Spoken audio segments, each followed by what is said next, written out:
Y repitan conmigo. Pero tú has guardado el mejor vino hasta ahora.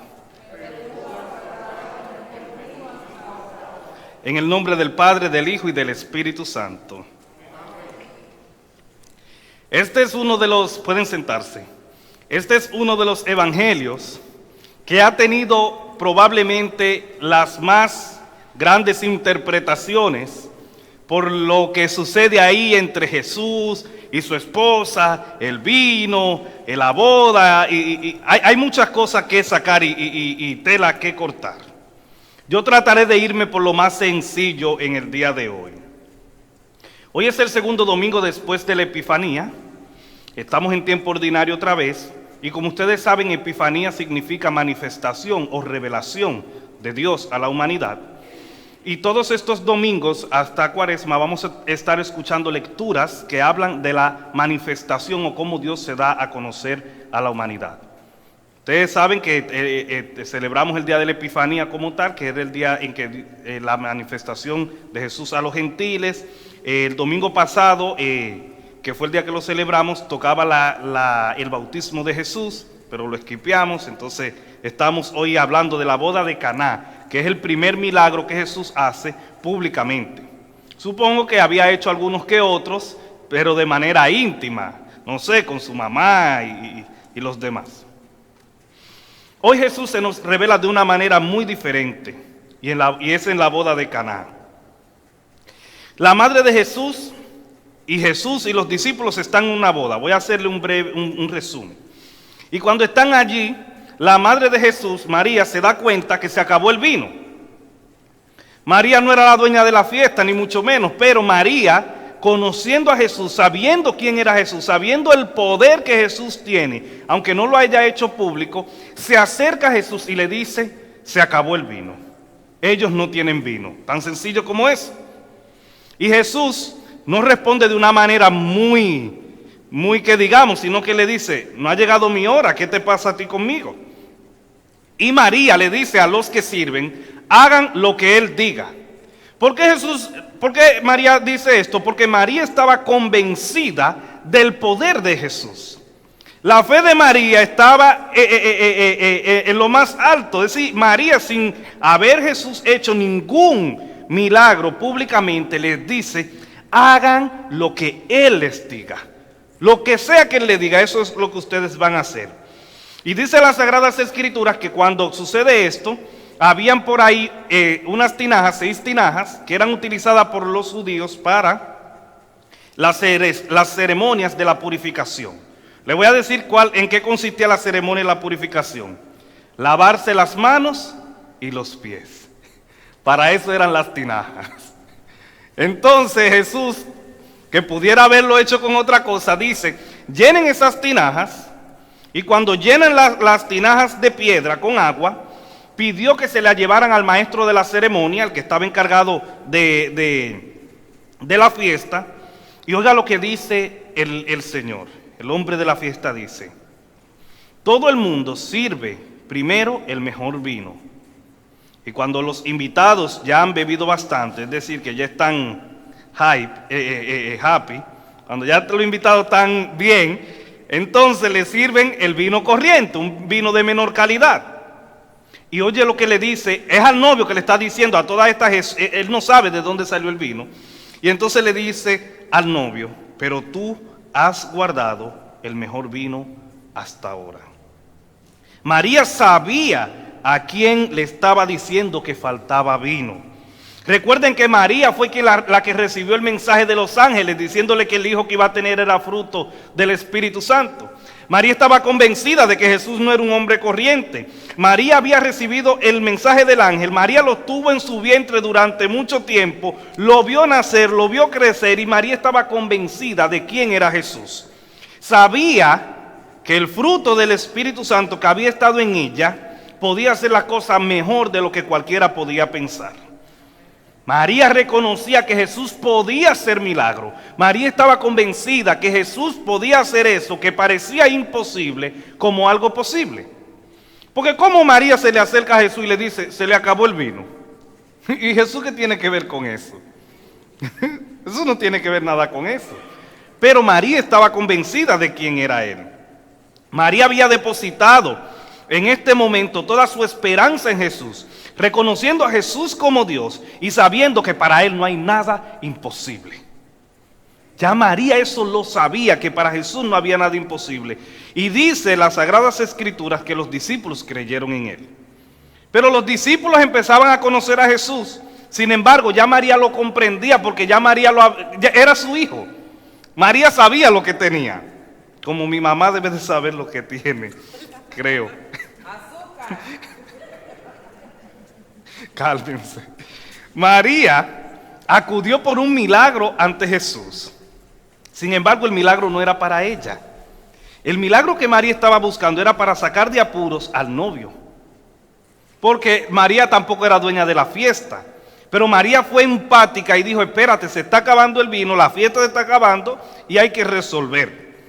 Yo también, al igual que María, al igual que el novio, al igual que muchos de ustedes, estoy esperando un milagro de Jesús. Él lo sabe. Él sabe cuál es ese milagro. Y yo también quiero vivir mi vida enteramente confiado en su poder. Yo no quiero fallar. Y humanamente llega momentos en los que uno duda. Y humanamente cuando uno ve las cosas difíciles, uno duda, le llega ese momento de ansiedad. Pero yo quiero vivir mi vida entera confiado en el poder de Jesús. Yo también quiero depender de su gracia. Yo también quiero depender de su amor. Convertir el agua en vino no era la única forma en cómo Jesús podía hacer público su ministerio. Pero en este lugar, en primer lugar, había mucha gente. Y al final de la porción del Evangelio nosotros podemos leer cuál era la razón principal de este milagro, además de darle vino a la gente. La razón principal del milagro es que los discípulos creyeran en Él. Esa es la razón. Esto que Jesús hizo en Caná de Galilea fue la primera señal milagrosa con la que Él mostró su gloria y sus discípulos creyeron en Él. Ahí es donde nosotros podemos encontrar el verdadero significado del milagro. No es solamente el vino, y mire que fue mucho vino. No fueron 2 botellas de Cabernet Sauvignon, ¿no? Fueron 6 tinajas de vino. ¿Usted sabe lo que son 6 tinajas de vino? Eso es mucho vino. Pero el sentido del milagro no estaba precisamente en eso, sino en que los discípulos creyeran en Él. Recuerden, mis hermanos, que estos discípulos habían abandonado su casa, habían abandonado su familia, habían abandonado todo, siguiendo a un hombre llamado Jesús que le había prometido mucho, pero hasta el momento no había hecho nada. Un Jesús que le había prometido muchas cosas, que le había prometido que iban a ser pescadores de hombres, que había prometido tantas cosas, pero hasta el momento Jesús no había hecho nada. Y se hace un poco difícil para estos que siguen a un desconocido creer en Él si no han visto ninguna señal milagrosa. Sin embargo, Dios quiere que nosotros creamos. Dios quiere que creamos en quien Él ha enviado. Recuerden que Cristo no vino al mundo para condenar al mundo, sino ¿para qué? Para que el mundo sea salvo por Él. El plan de Jesús es salvar el mundo. Jesús había escogido sus discípulos, lo había llamado de diferentes formas y era necesario que ellos creyeran en Él.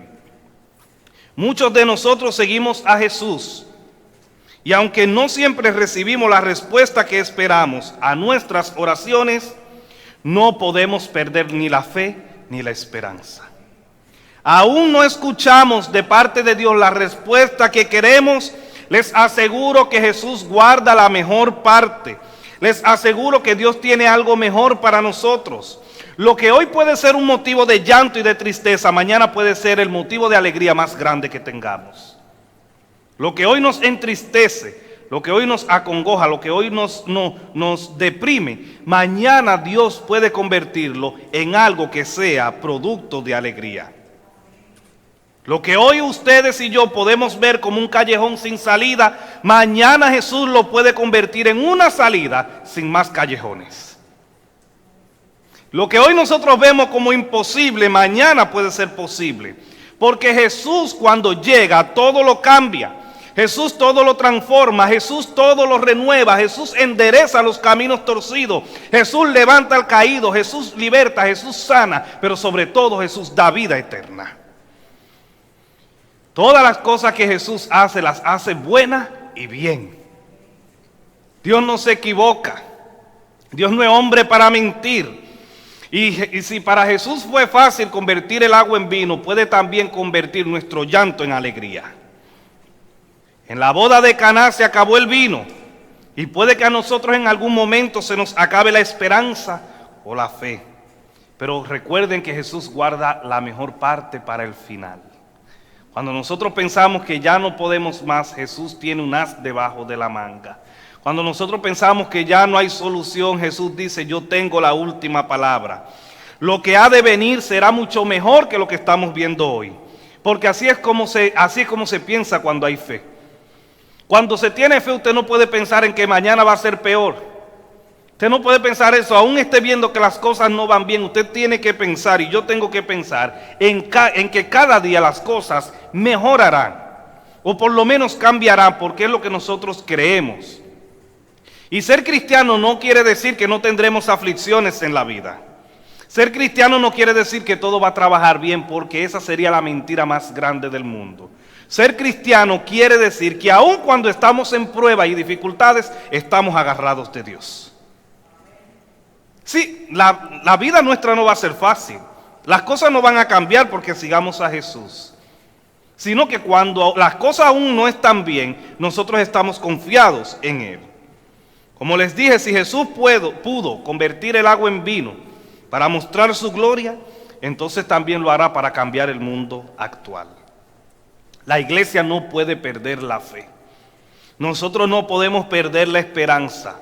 Nosotros no podemos abandonarnos a los pensamientos que el mundo tiene, que son muy diversos. Debemos estar confiados en que Dios hará las cosas imposibles posibles.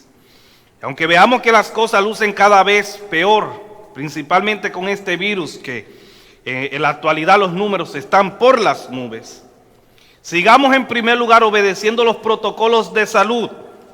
Cuídense, usen sus mascarillas, y los que quieran vacunarse, vacúnense. Los que no, protéjanse de lo más bien, cuiden de los suyos, pero no suelten a Dios. Agárrense de Dios. Hay que cuidarse, pero hay que orar. Hay que usar mascarilla, pero hay que orar. Hay que vacunarse, pero hay que orar. No podemos separarnos de Dios. Aquel que convirtió el agua en vino nos ayudará a salir de esta en su momento. Yo no estoy desesperado.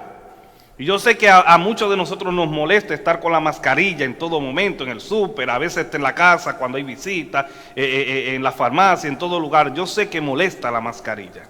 Pero no estoy desesperado porque tengo mi esperanza puesta en Dios y sé que esto en algún momento acabará o no será tan mal como lo vemos hoy. Dios sigue aún mostrando su poder y su gloria y ha de poner las cosas en su lugar, y así yo lo creo.